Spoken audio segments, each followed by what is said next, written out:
জাতীয়তাবোধ সম্পর্কে তোমাদের আগেই ধারণা হয়েছে। এবার এই জাতীয়তাবোধের বিকাশ সম্পর্কে জানব। 19 শতকের বাংলায় পাশ্চাত্য শিক্ষা প্রসারের ফলে শিক্ষিত মধ্যবিত্ত শ্রেণীর উদ্ভব ঘটে। এই শ্রেণী বাংলায় জাতীয়তাবাদের প্রসার ঘটানোর জন্য প্রভূত সাহায্য করে। বঙ্কিমচন্দ্র চট্টোপাধ্যায়, স্বামী বিবেকানন্দ, রবীন্দ্রনাথ ঠাকুরের লেখায় ও অবনীন্দ্রনাথ ঠাকুর এবং গগনেন্দ্রনাথ ঠাকুরের রেখায় অর্থাৎ ছবি আঁকায় এই জাতীয়তাবাদের প্রভাব স্পষ্ট চোখে পড়ে। এখন আমরা যাদের নিয়ে আলোচনা করব তারা হয়তো সরাসরি বিপ্লবে আসেনি, কিন্তু হাজার হাজার বিপ্লবী তৈরি করেছে তাদের লেখা এবং লেখার দ্বারা। লেখায় জাতীয়তাবোধের বিকাশের ক্ষেত্রে সবার প্রথমেই আলোচনায় আসবে আনন্দমঠ।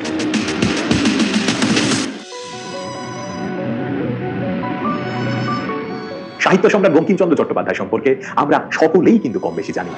ভারতে জাতীয়তাবাদী ভাবধারা প্রকাশের ক্ষেত্রে তার আনন্দমঠ উপন্যাসের অবদান কোনোভাবেই অস্বীকার করা যায় না। 1882 সালে লেখা এই গ্রন্থটি ছিল তার প্রথম ঐতিহাসিক উপন্যাস। নীলদর্পণ নাটকের রচয়িতা প্রয়াত দীনবন্ধু মিত্রকে উৎসর্গ করে লেখা এই উপন্যাসের ইংরেজি অনুবাদও বের হয়, যার নাম দ্য অ্যাবে অফ ব্লিস। এ প্রসঙ্গে একটি কথা না বললেই নয়, এই উপন্যাস থেকেই প্রমথনাথ মিত্র অনুশীলন সমিতি নামটি নেন। এবার এই গ্রন্থের বিষয়বস্তু নিয়ে আলোচনা করব, খুব মন দিয়ে শুনবে কিন্তু। এই গ্রন্থটি সাধারণত 1176 বঙ্গাব্দ বা 1770 খ্রিস্টাব্দে হওয়া 76-এর বর্ণান্তর এবং 1763 খ্রিস্টাব্দের সন্ন্যাসী বিদ্রোহের পটভূমিকায় রচিত হয়েছিল।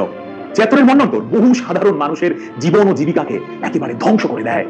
এই অবস্থায় উত্তরবঙ্গে শুরু হয় সন্ন্যাসী বিদ্রোহ, আর এই ছিল এই গ্রন্থের মূল বিষয়বস্তু। উপন্যাসে বঙ্কিমচন্দ্র একদল দেশপ্রেমিকের আত্মোৎসর্গের কথা বলেছেন। তিনি গ্রন্থে পরাধীন ভারত মাতার চিত্র ফুটিয়ে তুলে দেশবাসীর অন্তরে স্বদেশ প্রেমকে উদ্বুদ্ধ করেছেন। এই গুরুত্বপূর্ণ অবদানের জন্য এটি স্বদেশ প্রেমের গীতা নামে পরিচিত। এখন দেখো এই গ্রন্থের আদর্শ কি ছিল।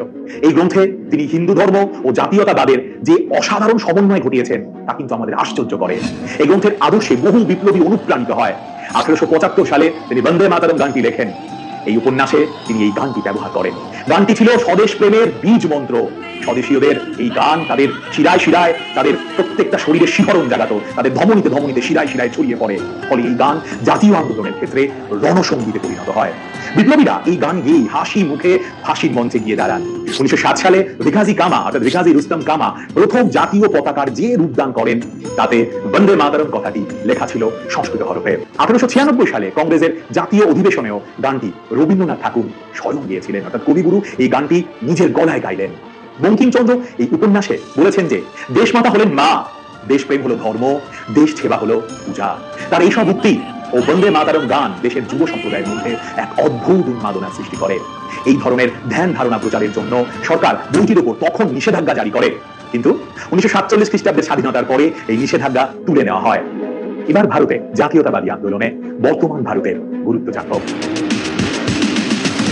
গ্রন্থটি ভারতের জাতীয় আন্দোলনে এক নতুন প্রাণের সঞ্চার করে।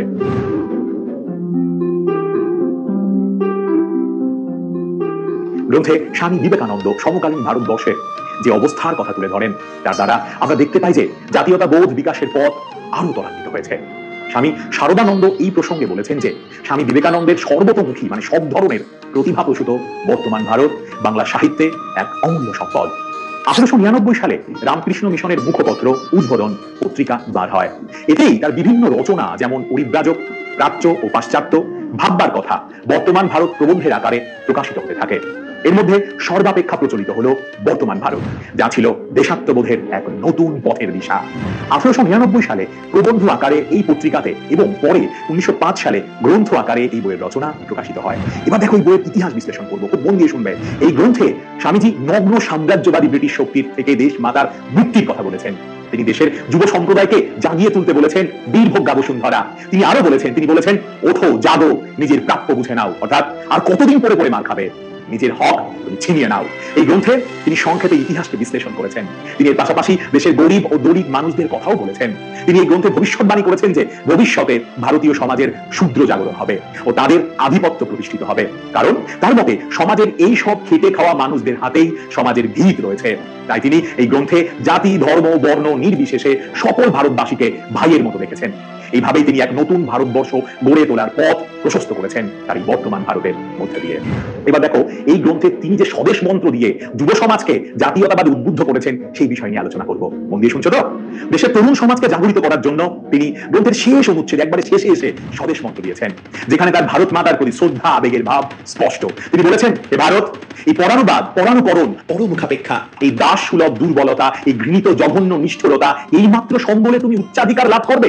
এর দ্বারা তিনি সমগ্র দেশবাসীকে আহ্বান জানিয়েছেন পরমুখাপেক্ষী না হয়ে থাকার, অর্থাৎ ইংরেজদের উপরে কেন ডিপেন্ড হয়ে থাকবে, আত্মনির্ভরশীল হওয়ার কথা বলেছেন।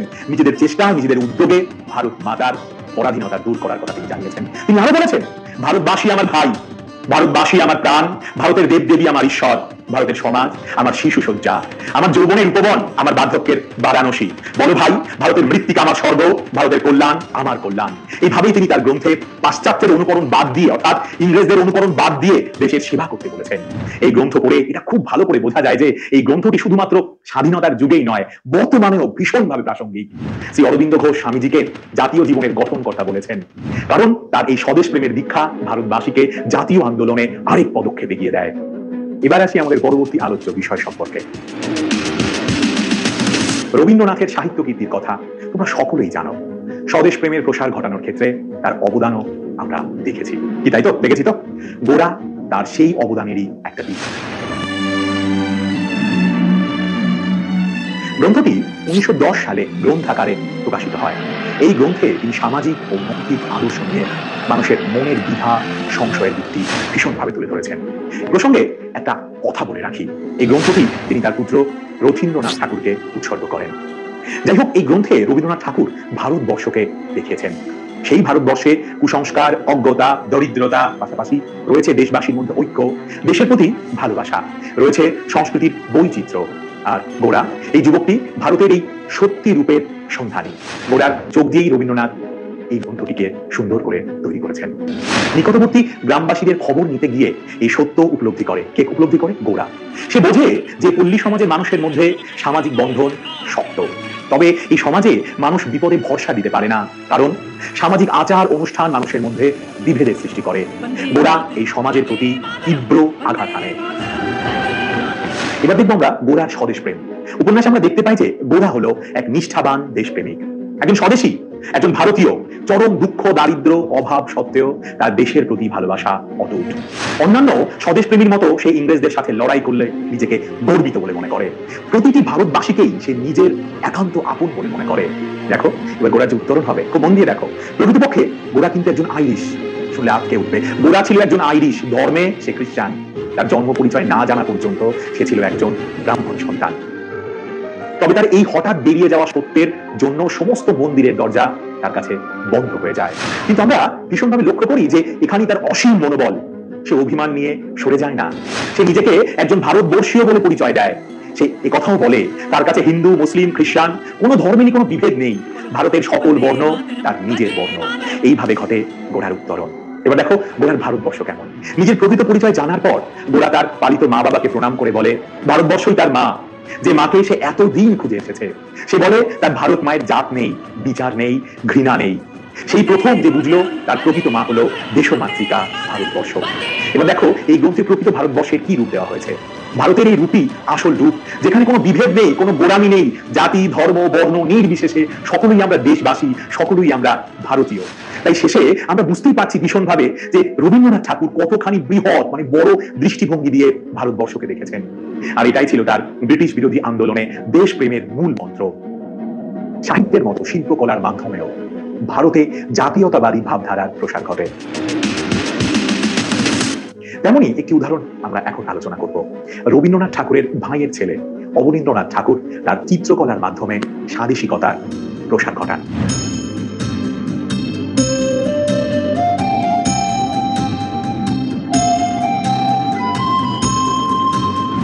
তার আঁকা কয়েকটি চিত্রের নাম আমরা এবেলা জেনে নিই, মনে রাখবে কিন্তু। নির্বাসিত যক্ষ, শাহজাহানের মৃত্যু, ভারত মাতা ইত্যাদি। ভারতের জাতীয় আন্দোলনে এই ভারত মাতা চিত্রটির অবদান আমরা এবার আলোচনা করব। 1905 সালে বঙ্গভঙ্গ বিরোধী আন্দোলনের সময় তিনি এই চিত্রটি আঁকেন। চিত্রে সন্ন্যাসিনীর বেশ পড়ে রয়েছেন ভারত মাতা। তিনি হিন্দু দেবী লক্ষ্মীর অনুকরণে ছবিটিকে আঁকার চেষ্টা করেন। ছবিতে ভারত মাতার 4 হাতে রয়েছে বেদ, জপের মালা, শ্বেত বস্ত্র, আর কি আছে? আর আছে ধানের শীষ। এর দ্বারা তিনি সন্ত্রাসকে দেশীয় আন্দোলন থেকে দূরে রাখতে চেয়েছেন। সেটা কিভাবে বলছি। আর তোমরা দেখতেই পাচ্ছ যে তার হাতে অস্ত্র নেই, অর্থাৎ এইভাবেই ভারতের সংস্কৃতির সাথে ঐতিহ্যের সাথে তিনি যুক্ত হতে চেয়েছেন। 4 হাতে ভারতের ঐতিহ্য বহনকারী ভারত মাতা একদিকে যেমন দেবী, অন্যদিকে তিনি আবার যোগিনী। রোহিণী নিবেদিতা মডার্ন রিভিউ পত্রিকা এই চিত্রের ভীষণ প্রশংসা করেছেন। তিনি এই চিত্রের প্রথম নাম দেন ভারত মাতা। আগে এই চিত্রের নাম ছিল বঙ্গমাতা। বিভিন্ন দেশীয় আন্দোলনের সম্মেলনে এই চিত্রটি কিন্তু ব্যবহার করা হতো। এভাবেই জাতীয় আন্দোলনে আমরা অবনীন্দ্রনাথ ঠাকুরের অবদান দেখতে পাই। কি জানো তো, তার এই আঁকার ফলেই ভারতবাসী ভারত মাতাকে সামনে দেখতে পায়।